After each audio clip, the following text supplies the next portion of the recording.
여러분 안녕하십니까? 이 아침에도 매 순간 베풀어 주시는 주의 은혜를 깨닫고 경험하는 여러분 모두가 되시길 바랍니다.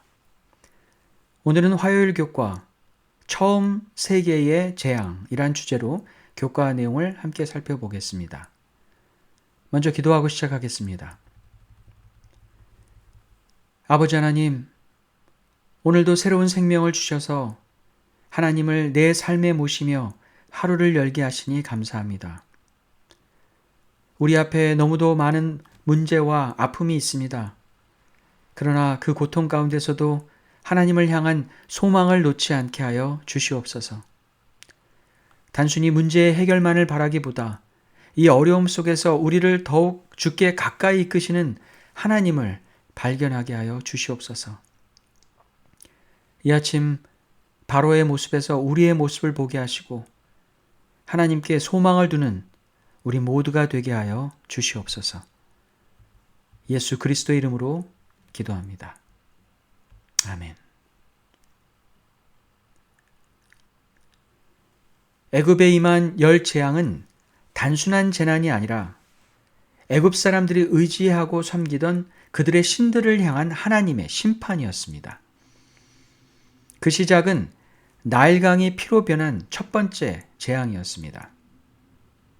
이는 애굽 사람들이 생명의 근원이라 여기며 숭배하던 나일강의 신 하필을 겨냥한 재앙이었습니다. 출애굽기 7장 17절로 18절입니다. 여호와가 이같이 이르노니 내가 이로 말미암아 나를 여호와인 줄 알리라. 볼지어다 내가 내 손의 지팡이로 나일강을 치면 그것이 피로 변하고 나일강에 고기가 죽고 그 물에서는 악취가 나리니 애굽 사람들이 그 강물 마시기를 싫어하리라 하라. 나일강이 피로 변한 이 재앙은 무려 7일 동안 지속되었고 사람들은 마실 물을 찾기 위해 강가를 두루 파고 다녀야 했습니다. 이 충격적인 경험을 통해 애굽 사람들뿐 아니라 오랫동안 나일강의 혜택을 누려왔던 이스라엘 백성도 참된 생명의 근원, 만물의 창조주가 누구이신지를 다시 깊이 생각하게 되었을 것입니다. 하지만 바로의 마음은 달라지지 않았습니다. 애굽의 요술사들도 물을 피로 바꾸는 흉내를 내자 그는 하나님의 권능 앞에서도 마음을 더욱 굳게 닫아버렸습니다. 이제 두 번째 재앙, 개구리 재앙이 애굽 전역에 퍼졌습니다. 개구리는 이집트에서 다산과 생명의 여신 헤켓의 상징이었지만 역설적으로 온 나라를 뒤덮은 개구리로 인해 사람들은 불쾌함과 불편함에 괴로워해야 했습니다. 이번 재앙에서 바로는 흔들리기 시작합니다. 요술사들이 개구리를 불러올 수는 있었지만 없앨 수는 없었기 때문입니다. 출애굽기 8장 7절로 8절입니다. 요술사들도 자기 요술대로 그와 같이 행하여 개구리가 애굽 땅에 올라오게 하였더라. 바로가 모세와 아론을 불러 이르되 여호와께 구하여 나와 내 백성에게서 개구리를 떠나게 하라. 내가 이 백성을 보내리니 그들이 여호와께 제사를 드릴 것이니라. 개구리들이 궁과 침상까지 들어온 상황은 바로에게 견딜 수 없는 고통이었습니다. 그는 급히 모세와 아론을 불러 이 재앙을 멈추게 해달라고 간청합니다. 말로는 이스라엘 백성을 보내겠다고 약속했지만 진심은 아니었습니다. 하나님은 원하신다면 개구리들을 흔적도 없이 사라지게 하실 수 있었지만 그렇게 하지 않으셨습니다.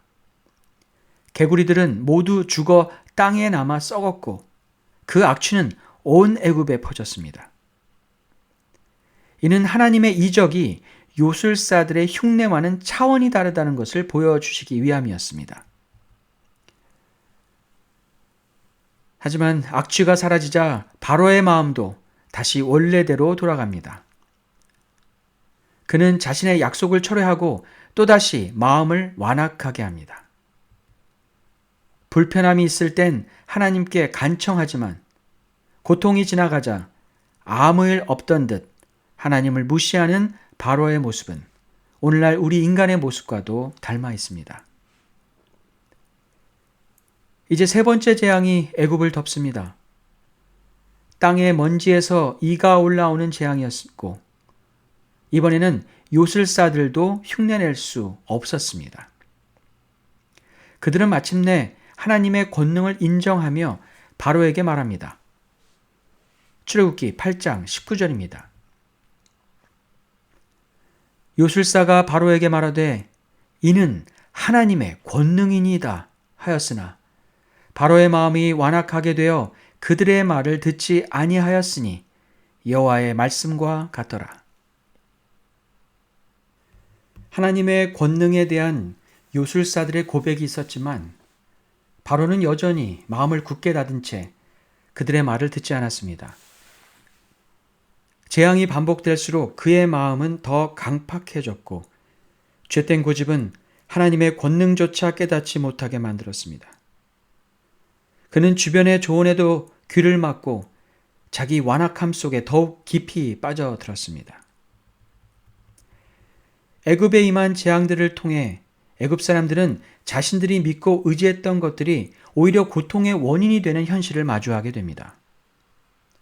그들은 자신들이 섬기던 신들이 아무 능력도 없음을 깨달아야 했고 그 고통 가운데서 진정한 하나님을 만나야 했습니다.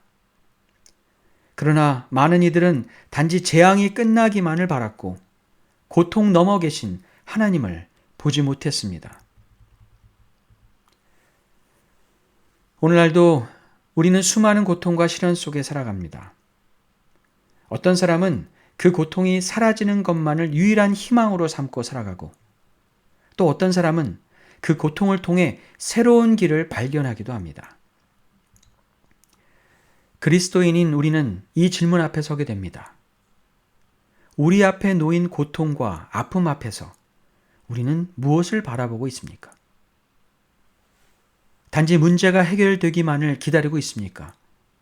아니면 이 고통을 통해 하나님께서 말씀하시고자 하시는 뜻을 분별하고 그분과 더 깊이 동행하는 길로 나아가고 있습니까? 이 아침 우리의 삶 속에 있는 고통과 아픔을 주님 앞에 가져가며 그 고통을 통해 역사하시는 하나님의 뜻을 묵상해 봅니다. 고통을 없애는 것보다 더 중요한 것은 그 고통 가운데서도 하나님을 만나는 것입니다.